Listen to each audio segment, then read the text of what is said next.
Homeopathy चिकित्सा Germany की then है, लेकिन भारतीय समाज में बड़ा वर्ग इस पर विश्वास रखता है। यही कारण है कि इस दवा का इस्तेमाल लोग खुद को स्वस्थ बनाए रखने के लिए करते हैं। कोरोना संक्रमण से बचाव और इसकी दूसरी खूबियों के बारे में बता रहे हैं एक्सपर्ट व्यू में हमारे मेहमान डॉक्टर अजीत मिश्रा।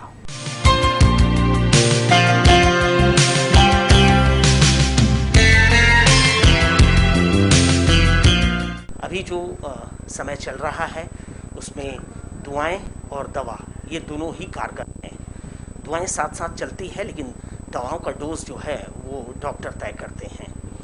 तो जब डॉक्टर्स की बात हो रही है हमारे एक्सपर्ट व्यू कार्यक्रम में, तो शहर के हमारे जाने माने होम्योपैथी विशेषज्ञ डॉक्टर अजीत मिश्रा, ये नाम पिछले 20 सालों से यहाँ चला आ रहा है, गोल्ड मेडलिस्ट नागपुर से।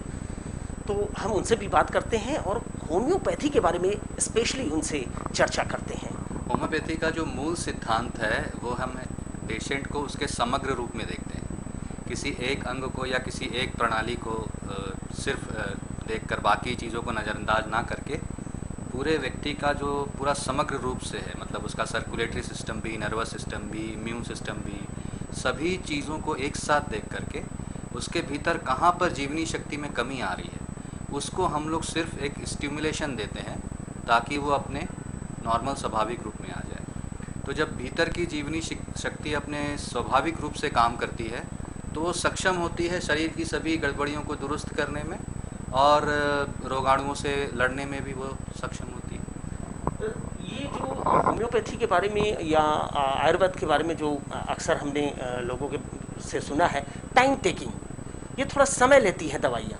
ऐसे में हम जो अभी संक्रमण काल से गुजर रहे हैं, तो ये दवाइयाँ किस तरह से मददगार होंगी?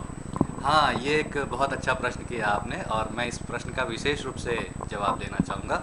ये एक जनमानस में भ्रम फैला हुआ है कि होम्योपैथी देर से काम करती है। उसकी वजह ये है कि हमारे पास जो केस आते हैं वो 3rd या 4th रेफरेंस के बाद आते हैं और बहुत ज़्यादा उसमें दमन होता है एलोपैथिक दवाइयों के द्वारा। उन सब को साफ़ सफाई की प्रक्रिया हो जाने के बाद फिर नंबर आता है बीमारी के इलाज का। उस दौरान जो समय लगता है वो हमारे ऊपर आ जाता है कि हमको टाइम लग रहा है। जबकि अगर कोई फर्स्ट हैंड केस आए तो हम उसे बिल्कुल 24 घंटे के अंदर उसका रिजल्ट दे सकते हैं। स्पेशली एक्यूट केस में, जैसे भी कोरोना काल में अगर कोई व्यक्ति आए, इसी वक्त आया हो, 24 घंटे का बुखार हो, भले 100, 101 हो, 104 तक बुखार हो, तो भी हम उसे 15 मिनट से लेकर के 2 घंटे के अंदर उसे उतार सकते हैं। ये होम्योपैथी की बहुत एक विद्या है जिससे लोग जनमानस इससे परिचय नहीं है। उसका कारण सिर्फ इतना है कि जब भी कुछ इस तरह की चीज़ आती है, तेज बुखार हो गया या जैसे कोरोना का एकदम भय है सबको, तो लोग होम्योपैथ के पास पहले आते ही नहीं है, क्योंकि वो होम्योपैथ एलोपैथ के थ्रू घूम के आते हैं, तो फिर हमारे लिए चिकित्सा करना थोड़ा सा समय लेने लगता है। किस तरह की व्याधियाँ, बीमारियाँ ठीक करने की ताकत है इसमें? सिंपल सर्दी खांसी से ले करके HIV, वायरल डिजीज़, एड्स तक, कोरोना की हर बीमारी, ऐसी कोई भी बीमारी नहीं है जिसका होम्योपैथी से निदान नहीं हो सकता। और अब तो जैसे ये जो एक्यूट बीमारी आ गई हैं जिसमें पेशेंट के पास 1-2 दिन से ज़्यादा भी समय नहीं होता, वो गंभीर स्थिति में जा सकता है, उस केसेस में भी होम्योपैथी में बहुत सारे ऐसी दवाइयाँ हैं जो हम हायर पोटेंसी में यूज़ करते हैं और बिल्कुल 15 मिनट से 2 घंटे के अंदर उनके ऑक्सीजन लेवल में, LDH में, DMR, जितने भी उनके अपने CRP जो मार्कर्स हैं उनमें बहुत सुधार आ जाता है।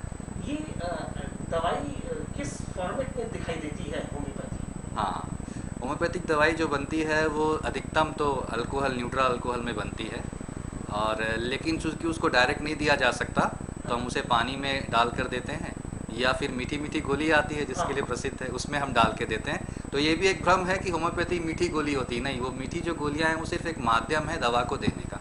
दवा तो उसमें डाली जाती है, जो अर्क होता है, जो पोटेंटाइज मेडिसिन होती है वो दवा। अच्छा, एक इम्यून जो हमारा सिस्टम है, जो हमारा पावर है, उसको बढ़ाने के लिए भी होम्योपैथी में भी है कुछ? बिल्कुल है, बहुत अच्छा है, और एलोपैथी और आयुर्वेद की तुलना में ज़्यादा अच्छा है। होम्योपैथी का सिद्धांत ये मानता है कि पूरा शरीर का जो इम्यूनिटी है वो 1 है, ऐसा समझिए। तो अगर वो किसी भी मौसमी या रोगाणु की वजह से कहीं पे वो कुछ कम हुआ तो किसी और जगह पे ज़्यादा हो जाता है, तो हम उसको मॉड्यूलेट करते हैं, वापस जो जगह कम हो गया उसको ठीक वापस जगह पे लाते हैं, जो ज़्यादा हो गया उसको वापस कम लाते हैं। होम्योपैथी का सिद्धांत ये मानता है कि अगर आपके इम्यूनिटी, वाइटल फोर्स समग्र रूप से काम करने में सक्षम है, कोई भीतरी बाधा नहीं है, तो तो वो अपने आप में सेल्फ सफिशिएंट होती है हेल्थ के लिए, रोगाणुओं से फाइट करने के लिए। तो हमको डिजीज़ स्पेसिफिक या वायरल स्पेसिफिक या बैक्टीरिया स्पेसिफिक मेडिसिन नहीं देनी होती, हमको उस व्यक्ति की दवा देनी होती है जिससे वो व्यक्ति खुद सक्षम होता है। और इसलिए ये लंबे समय तक उसकी प्रतिरोधक क्षमता चूँकि बढ़ जाती है, अन्य कई रोगाणुओं के प्रति भी वो क्षमता काम करती है। जब शरीर में कोई व्याधि न हो, कोई बीमारी न हो, तब भी होम्योपैथी के डॉक्टर सलाह देते हैं लेने का? हाँ बिल्कुल देते हैं, क्योंकि होम्योपैथी ये मानती है कि इंसान सिर्फ एक शरीर नहीं है, हार्ड मांस का पुतला नहीं है, उसकी भावनाएं और उसके विचार भी होते हैं। तो भावनाओं में अप डाउन हो, नेगेटिव फीलिंग्स हो, या मन में बहुत स्ट्रेस हो जिम्मेदारियों को लेकर के या आपात स्थिति को लेकर के, उससे भी व्यक्ति के जीवन शैली में फ़र्क पड़ जाता है, उसके कार्यशैली में फ़र्क पड़ जाता है, उसके काम करने में फ़र्क पड़ जाता है। तो इस तरह के मन के और भाव के लक्षणों के आधार पर भी होम्योपैथी दे करके उसको बिल्कुल मजबूत कर सकते हैं, ताकि उसका मन की भावनाएं विचार शक्ति में प्रखरता आती है और वो अच्छे तरीके से काम कर सकता है। ये जो है, ये मुझे लगता है कि होम्योपैथी के अलावा किसी और विद्या में नहीं है, किसी और पैथी में नहीं। ये भी प्रकृति से जुड़ी हुई दवाएं हैं इसमें भी? होम्योपैथी में सारी दवाइयाँ प्राकृतिक होती हैं। इसमें 4 किंगडम हम लोग यूज़ करते हैं। प्लांट किंगडम है जिसमें पूरे औषधि जो वनस्पति जगत से ली जाती है। एनिमल किंगडम है जिसमें जानवरों के जैसे जहर से, जैसे सांप के जहर से या बिच्छू के जहर से, इस तरह के उससे बनती है दवाइयाँ। मिनरल किंगडम भी है जिसमें हम लोग आर्सेनिक, गोल्ड, सिल्वर, इस तरह के सारे मिनरल से भी दवा यूज़ करते हैं। और नोजोड्स भी है जिसमें हम जैसे पस हो गया या जो डिजीज़ मटेरियल है उससे भी दवाइयाँ बनती है। तो ये सब सोर्सेज ऑफ होम्योपैथिक मेडिसिन है।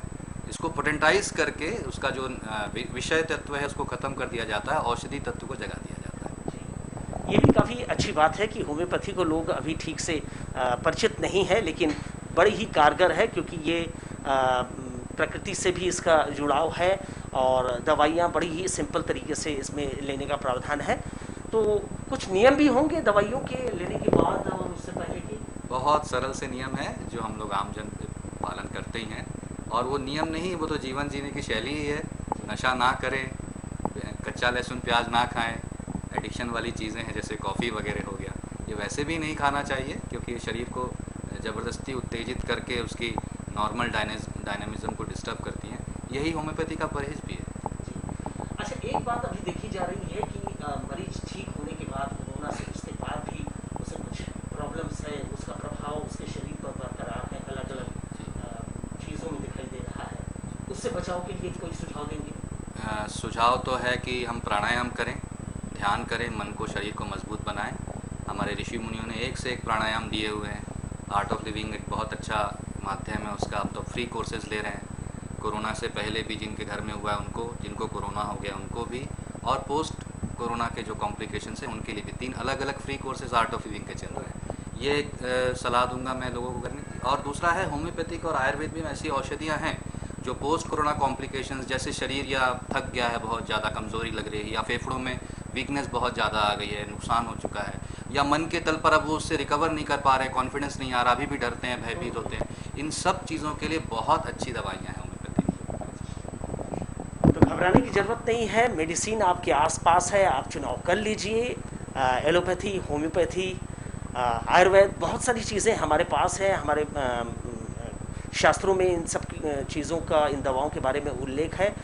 आज के एपिसोड में हमने कोशिश की कि होम्योपैथी दवा के बारे में आप तक बातें पहुंचाएं, वो किस तरह से आपकी जीवन जीने की जो शैली है उसको बरकरार रखता है और बड़े ही सरल तरीके से इसे लिया जा सकता है। डॉक्टर अजीत मिश्रा ने हमसे अभी बातचीत की। आपका बहुत बहुत धन्यवाद जगमानी जी। दर्शकों, आप देखते रहिए लोकस्वर टीवी, और कैमरामैन जय साहू के साथ दिलीप जगवानी को फिलहाल दीजिए विदा। नमस्कार।